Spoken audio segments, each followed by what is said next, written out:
É inútil trabalhar tanto, desde a madrugada até a tarde da noite, e se preocupar em conseguir o alimento, pois Deus cuida de seus amados enquanto dorme. Assim como o pastor Hugo já vem falando desde o início da pregação, nós precisamos aprender a investir, né? Não digo nem gastar, mas investir nosso tempo naquilo que é eterno, naquilo que realmente importa. Muitas das vezes a gente escuta assim: a vida é curta, nós temos que aproveitá-la.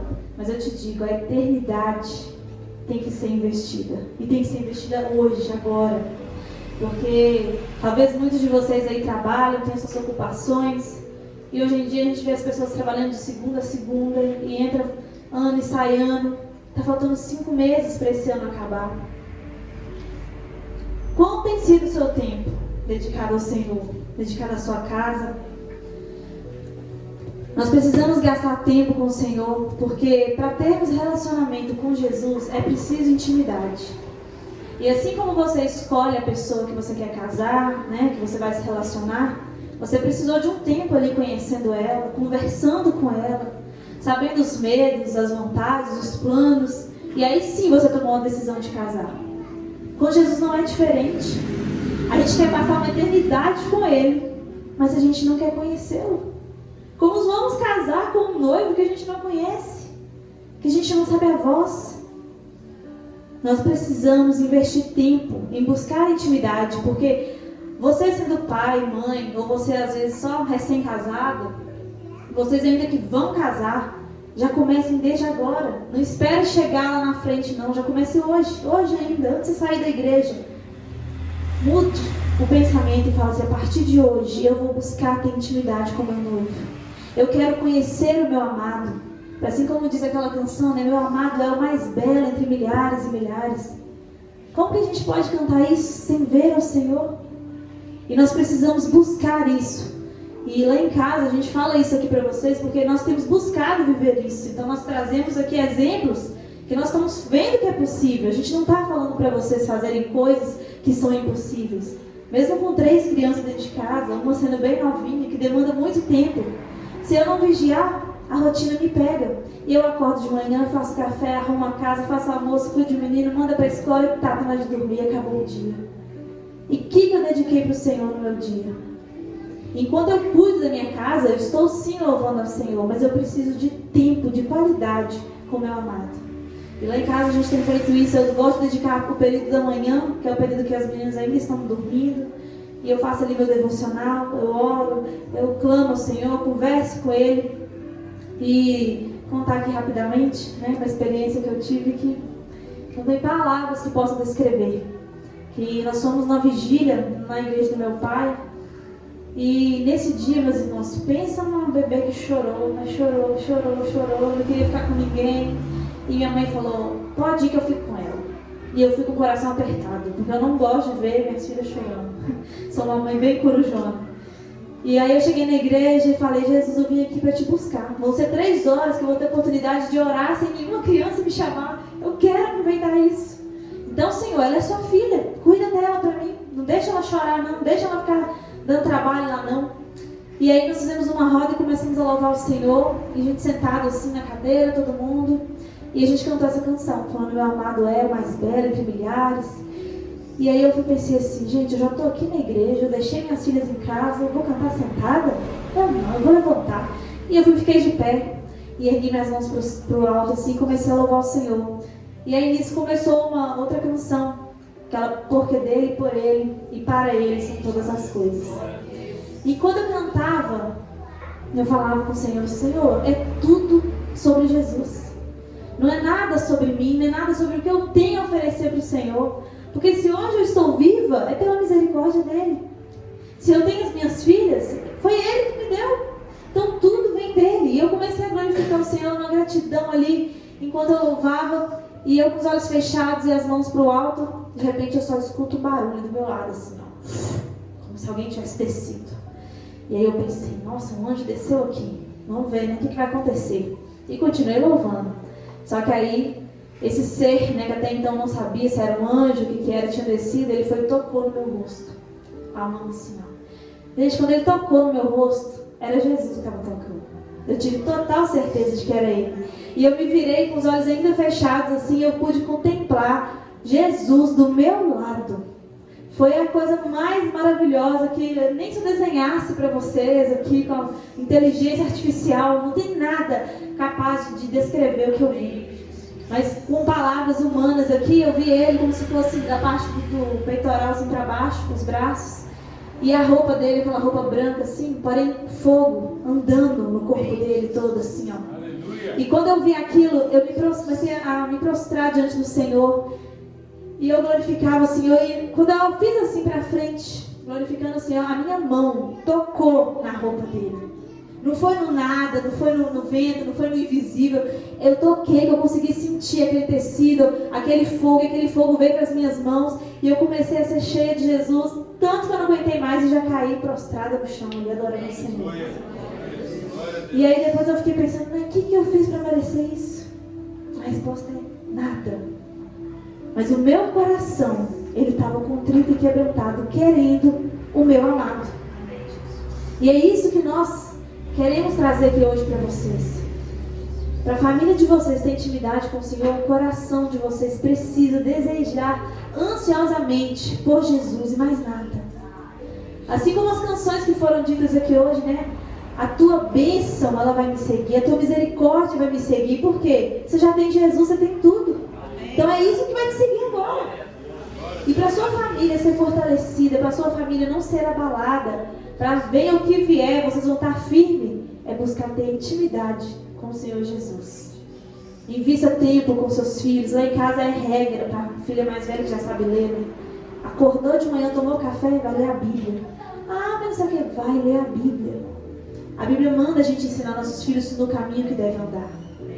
A gente não pode fraquejar com nossos filhos. Ah, tá bom, né? Tá tão cansado hoje, tadinho, dormiu tarde.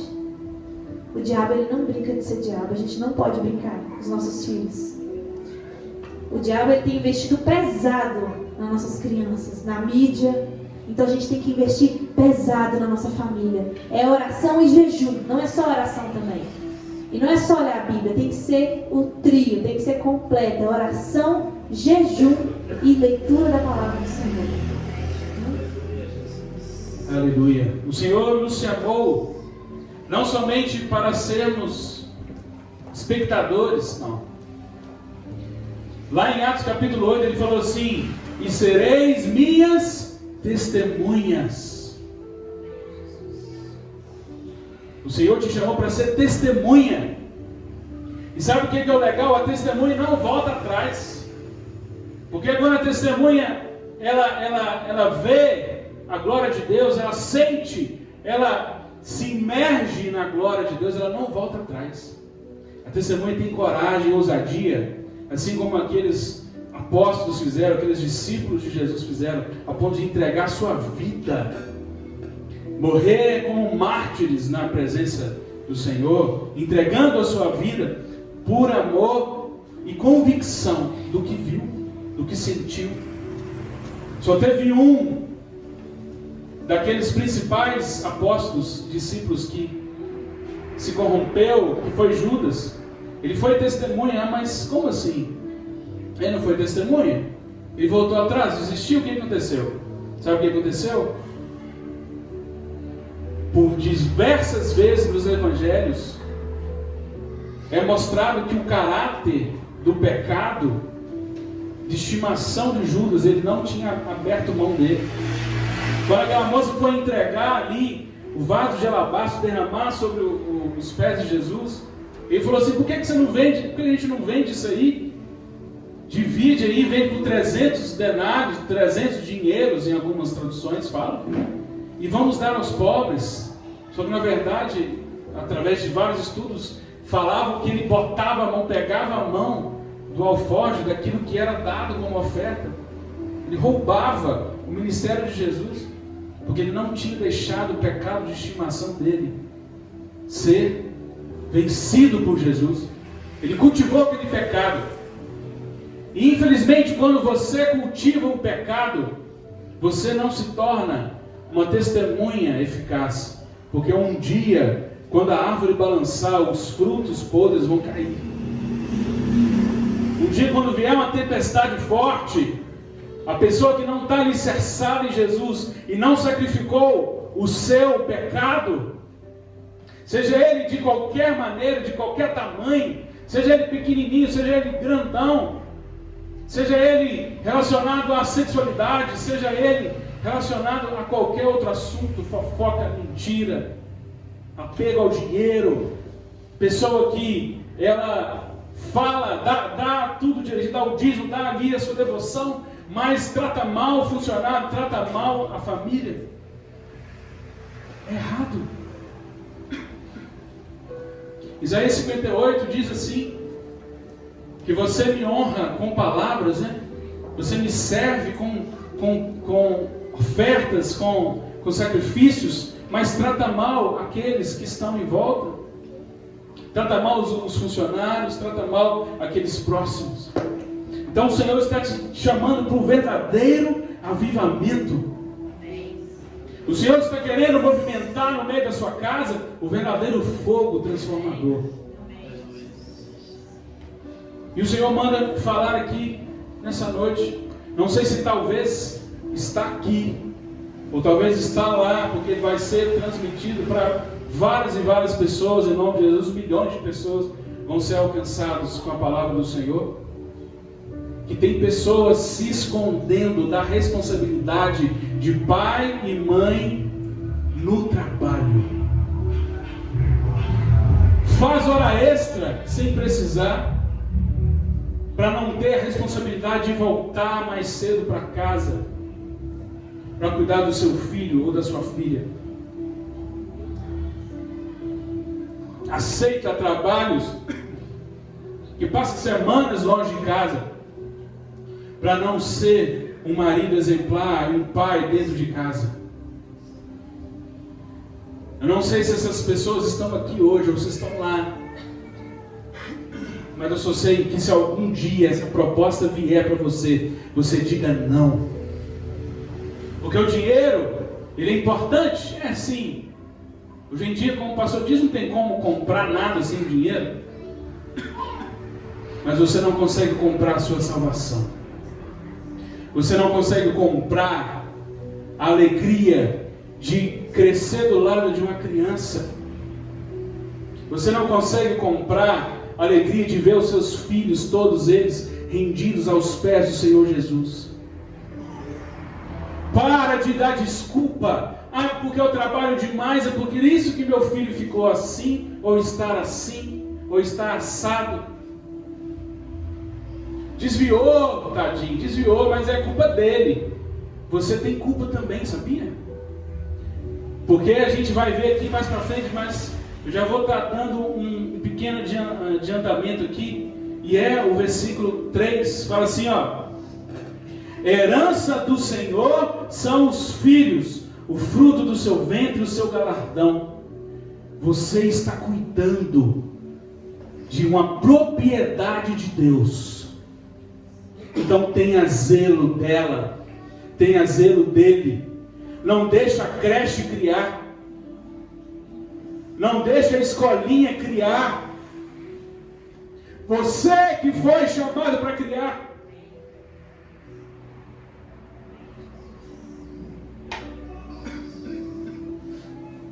Você que foi chamado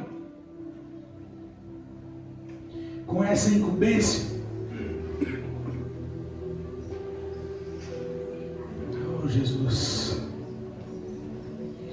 Não permita que o inimigo vença. Não permita que o inimigo toque naquilo que o Senhor te confiou. Se o trabalho está apertando, se o trabalho está tirando, roubando o seu convívio na família, peça ao Senhor que te realoque, que te coloque no horário melhor, que te coloque no trabalho que você ganhe mais e trabalhe menos. Ou você acha que Deus é pequenininho, que não tem poder para isso? Você acha que Deus não tem poder para te dar um emprego melhor, para você trabalhar menos e passar mais tempo com a sua família?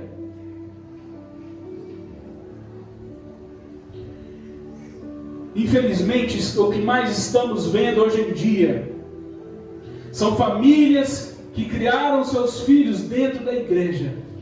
E quando eles chegam na adolescência, eles se perdem. Porque eles simplesmente foram frequentadores de igreja.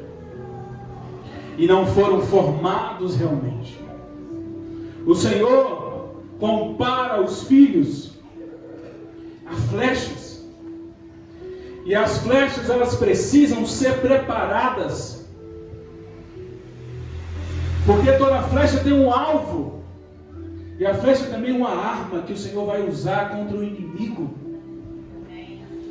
Esse filho e filha que está a seu cuidado é uma arma de Deus para destruir o inferno. E você, filho, que não tem os seus pais rendidos aos pés da cruz, você é uma arma de Deus para levá-los a Jesus. Permita que o Senhor venha trabalhar no seu coração. Permita que o Senhor venha trabalhar no seu íntimo. Aquilo que você ainda não permitiu Ele transformar. Permita. E se você que está com filhos pequenos, ai meu Deus, como é difícil realmente. Principalmente os primeiros. A gente não sabe nada. E parece que a gente continua não sabendo, né? Mas faça assim, como aqueles que tiveram a missão de cuidar de homens e mulheres que foram separados para o ministério desde pequenininho. Fala assim: Senhor, me ensina a cuidar dele. Me ensina a cuidar dela. Você pode pedir a Deus para te ajudar. Você pode pedir a Deus para você saber cuidar dessa preciosidade que o Senhor te deu. É uma herança do Senhor. Você está cuidando de uma herança do Senhor. É propriedade de Deus, nem seu é. Olha a responsabilidade do que Deus te entregou. E hoje em dia se tornou muito comum a gente ver pessoas jovens, né? Na minha idade, assim, nem todo mundo casou cedo como eu. Pessoas hoje em dia não querendo ter filhos, outros não querendo nem casar. Mas isso é porque é de tanto ouvir de quem já havia sido pai e mãe, filho dá trabalho, filho é caro demais. E a gente esquece como que a palavra tem poder. Quando minhas filhas estão naquele dia, irmão, que minhas filhas também são bênçãos. Ao invés de falar, você é isso, usar palavras, né, que eu nem vou mencionar aqui. Muitas pessoas se perdem assim, falando palavras. Você é desobediente, você é tal coisa, e começa a nomear aquilo que o filho é. E aquilo se torna realidade, porque você é autoridade espiritual sobre a sua casa, sobre os seus filhos. Então, num momento ali de raiva, a Bíblia diz, né? Aí você pode até irar, mas não pode pecar. Então, quando minhas filhas estão naquele dia, eu fico assim, nossa, vocês são uma bênção. Oh, filho de Deus. Então, sim, a gente tem que usar estratégias, usar palavras que vão estar abençoando. Por mais que você não está vendo, começa a profetizar. Fala assim: minha filha, você é obediente. Minha filha começa a ficar com moleza dentro de casa. Ao invés de você falar, você é preguiçosa, você fala assim: você não é preguiçosa, eu não te criei assim. E eu não aceito isso na sua vida. Você é inteligente, você vai conseguir, você vai vencer. Muitas das vezes nós somos criados debaixo de algumas palavras assim. A gente cresce acreditando que somos assim, nos tornamos pais assim e replicamos isso aos nossos filhos. E aí vai criando-se uma geração de pessoas com, além de problemas de autoestima, né? Se a pessoa já se sente para baixo, ela começa a ser aquilo realmente que foi falado para ela. Você está sendo mentiroso. Aí a pessoa começa a ser um adulto mentiroso também. Você é desobediente. Aí ela começa a crescer, não obedecendo a palavra de Deus, não obedecendo ninguém mais. Então nós temos que vigiar as palavras que saem da nossa boca. No verso 4 diz assim: os filhos que o homem tem em sua juventude são como flechas na mão do guerreiro. E assim como o pastor Hugo falou, a flecha ela tem que ser preparada. E toda flecha ela tem um alvo a ser atingido. Na Bíblia tem uma menção de uma flecha que não teve alvo. Ela foi lançada assim, vamos dizer, a própria sorte. Porém Deus criou o propósito para ela, para cumprir a justiça, um propósito na vida do rei Acabe. E talvez, eu não conheço os irmãos aqui dessa igreja, talvez você é alguém que veio de um relacionamento onde os seus pais não planejaram a sua chegada. E talvez após a sua chegada, os seus pais nem juntos ficaram mais. Talvez você pode ser fruto de uma violência sexual. Ou talvez você é um filho órfão, não tem seus pais mais. E você se pensa assim, eu não fui planejado. Ninguém quis que eu nascesse. Eu não sou amado por ninguém, não tenho pai, não tenho mãe. Mas não é isso que o Senhor diz. O Senhor, Ele te diz, eu te fiz com um propósito. Eu te amo e eu quis que você nascesse. Você não é obra do acaso, você é obra do Criador. Foi o Criador de todo o universo que programou a sua vida, programou a sua chegada. O exato minuto, o exato dia que você nasceu, o local, tudo Deus preparou. E por mais que se você pense na situação e fala assim, não, mas a situação aqui, eu jamais queria ter nascido. Deus usou essa situação para te trazer a vida. E Ele tem sim um propósito para você. Independente se você foi querido ou amado por seres humanos, você foi querido e você é amado pelo Deus dos exércitos. Pelo Deus Criador que fez os céus e a terra. Ele tem todo o amor do mundo para te oferecer. Se você não teve o amor dos seus pais, saiba que você tem um pai que pode suprir tudo isso. Ele pode suprir toda a falta que você teve até o dia de hoje. Porque o amor de Deus, na Bíblia fala, Ele lança fora todo medo. Ele tira tudo de ruim, gente. Não sobra espaço para nada mais. E você se sente completamente satisfeito e amado quando você entra na presença de Jesus. Quando você se entrega de corpo, alma e espírito para o Senhor. E assim como a gente estava falando sobre filhos que não são planejados, que não são, muitas das vezes, a gente não decidiu ter um filho, assim aconteceu conosco, A gente casou, eu tinha 16 anos e ele tinha 22. E quando a gente tinha acabado de fazer 1 ano de casado, a gente ainda não tinha casa nem nada, bem na situação assim, a misericórdia de Deus, que é maravilhosa. O pastor foi na nossa igreja pregar e assim que ele veio orar por mim, ele falou assim, olha, Deus manda te dizer que Ele vai te entregar um presente. Meu marido se animou. Eu falei, é a casa. Ele se animou e pensou, lá vem casa, lá vem carro. Presente fruto do nosso amor, é a casa. E aí ele falou assim, e para ser mais específico, esse presente é o fruto do amor de vocês dois. Quando ele falou isso, eu já entendi. Lá vem bebê por aí. E daí 3 meses, ele ainda me fez falar assim, pra gente não falar que foi nós que planejamos, mas foi Deus, você vai continuar com os remédios. Que eu já tomava, 1 ano de casada. E eu continuei. E daí 3 meses, eu estava grávida da nossa primeira filha, a Ana Sofia. E Deus ainda falou nesse mesmo dia que ela seria da última geração de profetas. Glória a Deus. E desde que ela começou a ler, a gente já começou a incentivar a leitura, ela já leu um monte de capítulos para a honra e glória de Jesus. E nós já podemos ver ela vivendo as experiências dela com o Senhor. A gente pegar assim, ela lendo a Bíblia sozinha, nem precisa a gente falar mais. Tipo assim, Hannah, vai ler a Bíblia. No início precisou. Hoje ela já acorda, mamãe, já lê a Bíblia hoje. É isso aí. E um dia eu peguei ela chorando lendo a Bíblia. Eu falei assim, por que você está chorando? Ela estava lendo o finalzinho lá do livro de Mateus. Ela falou, mamãe, quando Jesus morreu, que Ele voltou, Ele estava diante dos discípulos, Ele falou assim, não fica triste não, porque eu vou voltar, eu vou buscar todo mundo. Ela, mamãe, Jesus vai voltar, vai buscar a gente. E ela estava em lágrimas, gente, sendo impactada pela palavra de Deus. Uma criança de 6 anos. E às vezes a gente erra, A gente acha, tá muito novinho. Vamos supor que vai ter uma vigília aqui na igreja, aí os irmãos que têm filho pensam, não vou levar meu filho, porque ele vai me atrapalhar a orar. Eu mesmo já pensei isso. Mas num outro louvorzão que teve na igreja, Deus falou para mim, você não vai tirar as crianças não, eu quero elas lá. Porque é da boca delas que sai o perfeito louvor. É a única coisa humana que fala na Bíblia que é perfeita, que é o louvor das crianças. E nós precisamos urgentemente incluir elas nas nossas orações, nas nossas vigílias, nas nossas campanhas, seja em casa, seja na igreja. Porque isso, elas vão começar a ter experiência com o Senhor. E a Hannah teve isso porque nós implantamos isso lá em casa, que Deus nos deu, né, essa sabedoria, esse discernimento.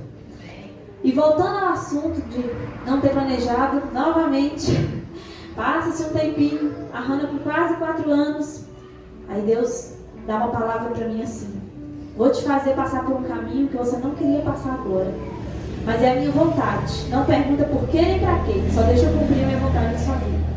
Meus irmãos, na hora eu pensei, nós vamos mudar, nós vamos ser missionários em algum lugar, já pensei na obra do Senhor. É a casa.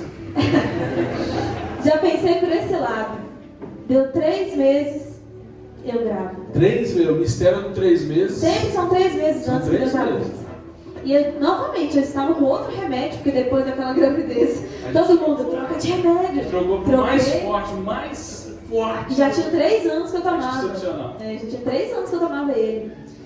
E aí, grávida de novo. E assim que o teste chegou positivo, eu cheguei na janela, assim, olhei pro céu, eu estava trabalhando, recém-trabalhando, 7 meses, carteira assinada. E eu olhei pro céu e perguntei, Deus, por quê? Pra quê? Aí na hora que eu falei isso, eu lembrei da palavra. Não pergunta por quê, nem pra quê. Falei, Jesus, amém. Tá bom, não vou perguntar. Seja feita a tua vontade. E aí nasceu a Lívia. E a Lívia, os irmãos, né, não deu tempo de apresentá-las, elas estão lá na salinha. A Lívia, quando ela estava com 1 ano e 8 meses para 2 anos, eu comecei a notar alguns comportamentos nela, diferente, né, da nossa filha mais velha. E tudo era choro, ela não falava, era só mamãe e papai, mais nada. Ela não tinha isso de apontar, pedir nas coisas, a mãozinha, né? Quer uma água, quer alguma coisa, tudo era choro. E eu não sabia o que fazer, eu chorava junto com ela, de desespero, né? Sem saber o que estava acontecendo com a minha filha. Não era um chorinho, não. Era um chorão. Era um choro de até vomitar. E a gente foi guiado nessa época, né, congregar numa igreja onde a filha do pastor lá, ela era fonoaudióloga, especialista em crianças com autismo. E a gente, no churrasco, ela viu a minha filha pegando a minha mão e levando até um alimento para eu pegar e dar na boca dela, ao invés dela ir lá, pegar ou apontar. E aí ela começou a me instruir, falando assim, olha, eu tô vendo alguns sinais, né, vamos lá na consulta. E aí começou, gente, a luta. Não foi fácil, foi muito tempo. Isso aí, ela estava com 1 ano e 8 meses, foi lá por 2 anos e meio que eu fui ter o diagnóstico dela, que ela era autista. E eu vou deixar o pastor contar essa parte, porque cada um, né, mesmo a gente sendo marido e mulher, sendo pais da mesma criança, cada um de nós recebeu essa notícia de um jeito. Para mim foi um alívio, porque eu pude saber o que era e como tratar e como ajudar ela. Era o que eu mais queria, ver ela falando, né? Eu perguntava, Deus, será que algum dia minha filha vai saber conversar? Será que minha filha vai crescer, vai saber falar, vai saber ter amiguinho, essas coisas assim? E para mim foi um alívio. Mas para o pastor Hugo foi diferente. E ele vai compartilhar com vocês.